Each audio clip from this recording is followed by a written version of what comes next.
नमस्कार दोस्तों, कैसे हैं आप। आशा करता हूं कि आप काफ़ी अच्छे होंगे। हमारे इस सरकारी कर्मचारी हब में आपका हार्दिक स्वागत है।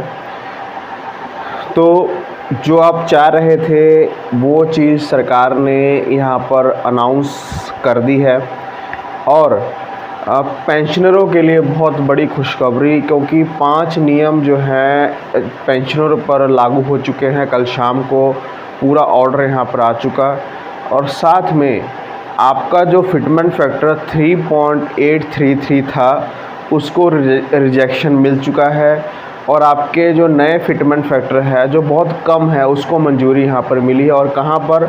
लाइव टीवी पर यहाँ पर घोषणा हुई है। मतलब जो आपके दिमाग में फिटमेंट फैक्टर चल रहा था वही यहाँ पर हुआ है। तो पूरी खबर बताएंगे। 3 महत्वपूर्ण खबरें हैं आपको हर खबर देखनी पड़ेगी, क्योंकि बढ़ती महंगाई के साथ सरकार मजबूर हो चुकी है आपके डीए के फॉर्मूले को चेंज करने के लिए। इसको मैं बताऊंगा। तो पूरी खबर आप पूरा वीडियो एंड तक ज़रूर देखिएगा। अगर आप चैनल पर नए हैं, चैनल को आप ज़रूर सब्सक्राइब कर दें, साथ में आप बेल का आइकन क्लिक कर दें ताकि आने वाली वीडियो की नोटिफिकेशन आपको मिल सके, उसका फ़ायदा सबसे पहले आप ले पाएँ। मैं कोशिश करूँगा जो आपको मैं नई इन्फॉर्मेशन दिखा रहा हूँ उसका PDF लिंक, उसका लेटर का लिंक या ऑर्डर का लिंक आपको डिस्क्रिप्शन बॉक्स में मिल जाए, वहाँ से आप उसे डाउनलोड कर सकें। तो चलिए इस वीडियो को हम स्टार्ट करते हैं। पहले अपनी हाइलाइट्स को देख लेते हैं। और हाइलाइट्स न्यूज़ तो बहुत सारी थी, लेकिन जो आपकी काम की न्यूज़ 3 है वो आपको लेके आया हूँ। देखिए, वित्त मंत्रालय ने दी पेंशनरों को बड़ी खुशखबरी। 5 नियम पेंशनरों पर लागू हुए। ठीक है, इसके बारे में बताऊंगा। सरकार ने डीए का फॉर्मूला चेंज करने वाली डीए का फॉर्मूला चेंज करने वाले सरकार बड़ी मजबूरी। सामने आया बढ़ी हुई महंगाई का आंकड़ा। बहुत इम्पोर्टेंट खबर है। 8 CPC के 3.833 फिटमेंट फैक्टर को रिजेक्शन और 1.92 को मंजूरी, लाइव टीवी पर घोषणा। ये 3 बहुत महत्वपूर्ण खबरें हैं। चलिए एक एक करके देखते हैं। लास्ट वाली खबर ज़रूर देखिएगा। पेंशनरों के लिए बड़ी खुशखबरी, बड़ी सौगात यहाँ पर मिली है और ये ऑर्डर जो है वित्त मंत्रालय की तरफ से, डिपार्टमेंट ऑफ एक्सपेंडिचर की तरफ से जारी किया गया है। अपनी स्क्रीन पर आप वो लेटर आप देख पा रहे होंगे। 10 जुलाई 2025 को ये ऑर्डर आया है। सब्जेक्ट में आप देखिए, interest in the case of delay remittance of NPS contribution to PFRDA regarding.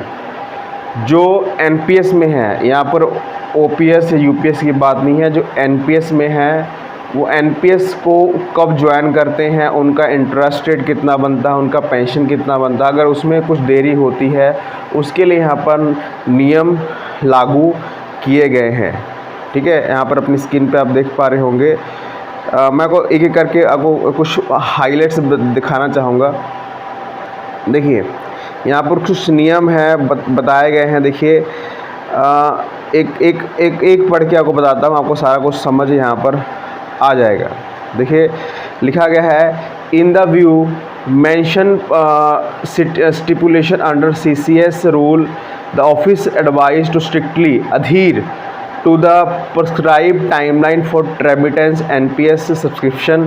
Concerned head of the department of also advised to ensure strict completion to provision term of rules taken appropriate action whether recording. जैसे मान लीजिए आप नए joining में आते हैं। ठीक है, NPS किस डेट से आप पर लगेगा, किस डेट से आपको लागू हो जाएगा, वो बहुत क्रूशियल डेट होती है। काफ़ी डिपार्टमेंट में देखा गया है कि उस पर बहुत सारी देरी हो रही है, वो काम बहुत पीछे चलता है। ठीक है, इसको यहाँ पर स्ट्रिक्टली यहाँ पर सुधारने की बात की गई है। साथ में आप जब नौकरी छोड़ के जा रहे हैं, जब आपको NPS का पैसा मिलना है, उस पैसे को मिलने में देरी हो रही है। ठीक है, उसके ऊपर, दोनों के ऊपर। ठीक है, ये दोनों डेट बहुत ज़्यादा क्रूशियल है। इसके ऊपर डिपार्टमेंट ऑफ पोस्ट ने यहाँ पर जोर दिया है। और यहाँ पर देखिए लास्ट में देखिए बताया है, ये detail report on the action taken by the record till date में be provide office at 31 July 2026। मतलब कितने कर्मचारियों ने अभी के टाइम एनपीएस जारी किया है, ठीक है, एनपीएस कब से लागू उन पर हो रहा है, और कितने कर्मचारी हैं जो क्रूशियल डेट उनकी रिटायरमेंट की आ चुकी है, उसका पूरा डिटेल यहाँ पर 31 जुलाई 2026 तक यहाँ पर सरकार ने मांगा है। क्योंकि काफ़ी केसेस यहाँ पर मनीग्राम में जा रहे हैं कि उनको पेंशन नहीं मिल रही है, उनकी पेंशन डिले हो रही है या पर पेंशन लागू नहीं हुई है।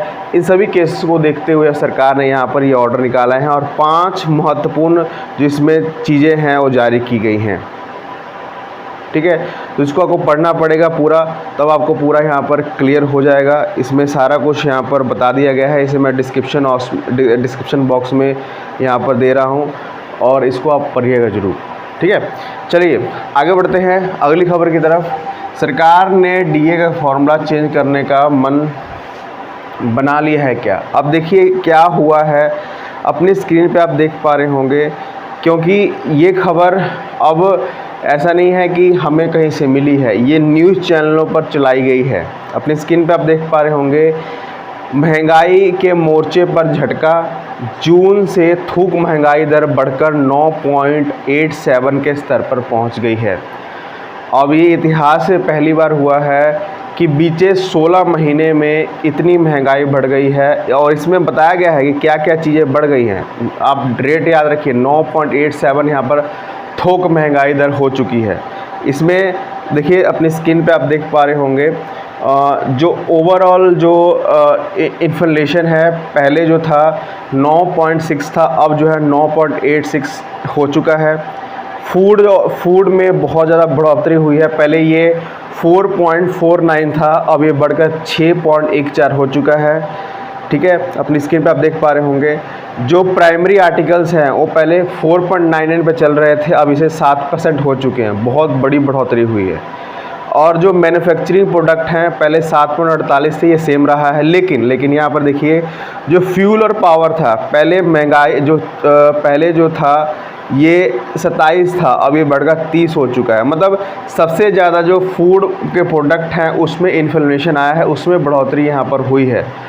तो क्योंकि ये सारी चीज़ें मैं क्यों बता रहा हूँ आपको, ये सारी चीज़ें आपके डीए पर इम्पेक्ट करती हैं। अगर ये चीज़ें लगातार बढ़ रही हैं, अगर महंगाई, अगर थोक दर यहाँ तक पहुँच गई है, तो आने वाले टाइम में जो आपका सीपीआई इंडेक्स रेट बढ़ा था, एक और जंप लेगा।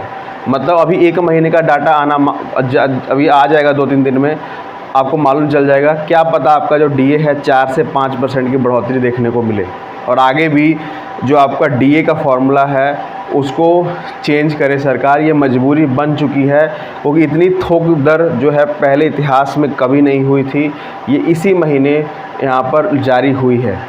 ये 16 महीने का डाटा मैं आपको दिखा रहा हूँ, ये जो बताया गया है। और ये ऐसा नहीं है, न्यूज़ चैनल पर भी बताया जा रहा है, सभी न्यूज़ पेपर में भी दिखाया जा रहा है कि महंगाई अब सरकार के कंट्रोल में नहीं रही है, इसलिए महंगाई भत्ता अब आपको बढ़ाकर देना पड़ेगा।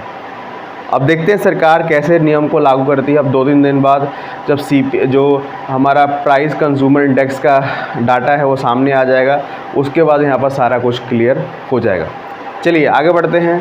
आगे यहाँ पर 8 CPC की तरफ से एक बड़ी खबर है। अब 8 CPC आपने देखा होगा कि पहले बहुत सी हलचलें हुई, बहुत चीज़ें हुई कि इतनी मीटिंगें हो गई, अब अचानक से थोड़ा थम सा गया है काम, लेकिन थमा नहीं है, क्योंकि 31 जुलाई तक पूरा डाटा सरकार के पास पहुंच जाएगा, जो मांगा है, उसके बाद फिर से काम चालू हो जाएगा। लेकिन टीवी पर एक बड़ी घोषणा यहाँ पर हुई है। अपनी स्क्रीन पर मैं आपको सैलरी कैलकुलेशन भी बताऊँगा, या अपनी स्क्रीन पर आप देख पा रहे होंगे ये कौन है और क्या आप इनको जानते हैं।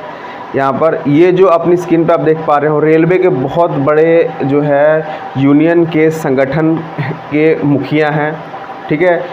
और ये मैं इनकी खबर क्यों बता रहा हूँ कि इन्होंने साफ इंटरव्यू दिया था न्यूज़ चैनल को, और ये पहले 5th CPC, 6 CPC, 7 CPC तीनों में सरकार के साथ काम कर चुके हैं, और इनको सरकार की मेंटेलिटी पता है। 2014 में जब मोदी जी की सरकार आई थी तभी ये थे, उससे पहले कांग्रेस की सरकार थी तब भी ये थे। सभी वेतन आयोग में ये काम कर चुके हैं। इन्होंने बता दिया है कि जो 3.833 का फिटमेंट फैक्टर है ये मात्र एक सपना है, जो यूट्यूब पे दिखाया जा रहा है, जो टीवी चैनलों पर दिखाया जा रहा है, जो अखबारों में दिखाया जा रहा है, सब कुछ फेक है। ठीक है, कोई बता रहा है कि आपको 3.833 का फिटमेंट फैक्टर मिल जाएगा, उसे ज़्यादा मिल जाएगा, ऐसा कुछ होने वाला नहीं है। ये सभी वेतन आयोग में पहले हो चुका है, लेकिन सरकार इस बार आपका फिटमेंट फैक्टर कम करेगी, फिटमेंट फैक्टर में कटौती करेगी, क्योंकि इस टाइम डीए भी बहुत कम चल रहा है। अगर वो मर्ज भी होता है तब भी उतना बढ़ोतरी नहीं मिलेगी।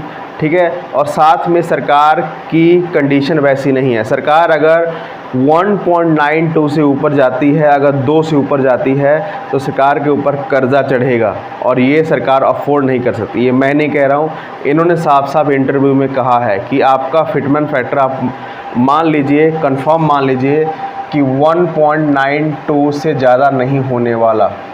ये तो हम भी कहते थे, आपको मालूम है, सभी वीडियोज़ में मैंने कहा है कि 1.9 से 2.10 के बीच में ही रहेगा, इससे ज़्यादा नहीं मिलेगा। ये सिर्फ यूनियन ने सपना दिखाया है, ये पूरा नहीं होने वाला। इन्होंने साफ साफ इंटरव्यू में, अब इनकी बात पे गौर क्यों किया जा रहा है, क्योंकि ये सभी वेतन आयोग में काम कर चुके हैं। ठीक है, इसलिए चलिए हम देख लेते हैं कि अगर 1.92 मिल रहा है तो हमारी सैलरी कितनी बनेगी। चलिए इसको हम देखते हैं। मैं वेतन आयोग से कुछ महीने के बाद बात कर रहा हूँ कि आपको वेतन आयोग जो है 2028 के मिलने वाला है। अगर हम दिसंबर 2027 की सैलरी अभी देखें कि आपको कितनी बन जाएगी। बेसिक पे 18,000, मैं न्यूनतम बेसिक पे ले रहा हूँ। ठीक है, डीए आपका उस टाइम जो है, अगर जिस रेट से हिसाब से बढ़ रहा है, 69 के आसपास हो जाएगा। ठीक है, तो ये हो गया 12,420 आपको डीए बन गया। ठीक है, ट्रांसपोर्ट अलाउंस 69% है, तो इसका हम लेंगे बेसिक का, तो 1521 रुपये आपको ट्रांसपोर्ट अलाउंस बनेगा। अब इसका फार्मूला आपको मालूम, हम कैसे निकालते हैं, 900 इंटू 69, मतलब 169% बटे 100। अब इसको जब हम कैलकुलेट करेंगे तो 1521 बन जाएगा। ठीक है, HRA वैसे ही हमारा अब 69% है, 50 से ऊपर चल रहा है, तो 10% आपको HRA कम से कम लगा के चलते हैं। ठीक है, तो इसका 18% लेंगे, इसका 18,000 का तो 1800 बन गया। ठीक है, तो टोटल सैलरी हमारी कितनी बन गई, 33,741 रुपये आपको किस उस टाइम मिल रहे होंगे। किस टाइम, जब आप दिसंबर 2027 में पहुँच चुके होंगे, जब नई ज्वाइनिंग होगी। पुरानी ज्वाइनिंग की बात नहीं कर रहा हूँ। ठीक है, इसमें डिडक्शन भी होगा, मैं डिडक्शन या कैलकुलेट नहीं कर रहा हूँ। आपको दिसंबर वेतन आयोग मिलने से 1 महीने पहले आपको 33,741 रुपये मिल रहे होंगे। ठीक है, अब दूसरी तरफ आते हैं, जनवरी 2028 में आते हैं, पहले महीने की सैलरी। अब 1.92 फिटमेंट फैक्टर कहा जा रहा है कि ये इतना ही लगेगा। अब आपको बड़े अधिकारी की तरफ से कहा गया है, तो बेसिक पे 18,000 है, इसको 1.92 से मल्टीप्लाई कर दीजिए, वही आपका बेसिक कितना बन जाएगा, 34,560 रुपये आपका बेसिक बन जाएगा। ठीक है, डीए आपका 0 हो चुका है, कुछ मिलेगा नहीं आपको। ठीक है, ट्रांसपोर्ट अलाउंस हमारा 900 रुपये रह जाएगा, आपको मालूम है कि कुछ पीछे बचा नहीं है। HRA आपको 8% मिलना चालू हो जाएगा, आप सभी को मालूम है पहले 8% मिलता है। तो 18,000 का, अगर हम 18,000 का सॉरी यहाँ पर अब इसका हम 8% निकालेंगे, 34,560 रुपये का। ठीक है, 2764 रुपये। ठीक है, अब इसको हम ऐड कर देंगे, कितना, 34,560, ये 900 और ये 2764। इसको जब हम ऐड करते हैं, सैलरी बन रही है 38,224 रुपये। तो अब देख पा रहे होंगे कि अब इसको अब झटका मारें, कितनी बढ़ोतरी कितनी है, सिर्फ 5,000 से 6,000 की बढ़ोतरी है। अगर कोई कैलकुलेशन में गलती हुई हो तो आप ज़रूर आप कमेंट में बताइएगा, क्योंकि हमने जो इंटरव्यू में बोला गया है, जो अधिकारी की तरफ से बोला गया है, वही हमने यहाँ पर लिया है। ठीक है, तो ज़्यादा कुछ बढ़ोतरी नहीं है। अगर सरकार 1.92 का फिटमेंट फैक्टर, हाँ इसमें ये हो सकता है कि आपको बाकी अलाउंसेस में बढ़ोतरी देखने को मिले, जैसे अब मांग की जा रही है। लेकिन अगर फैमिली यूनिट नहीं लगती है, अगर कुछ भी सरकार नहीं देती है जैसे कहा गया है, वैसे अगर तो वो देखें तो 38,000 के आसपास आपकी सैलरी यहाँ पर बन रही है। तो ये सारी वीडियो इन्फॉर्मेशंस थी, ये सब कुछ इस हफ्ते हुआ है जो मेन खबरें थी। आगे भी ऐसी खबरें आपको मिलती रहेंगी। चैनल को सब्सक्राइब करें और इस वीडियो को तमाम केंद्रीय कर्मचारियों तक शेयर जरूर करें। धन्यवाद।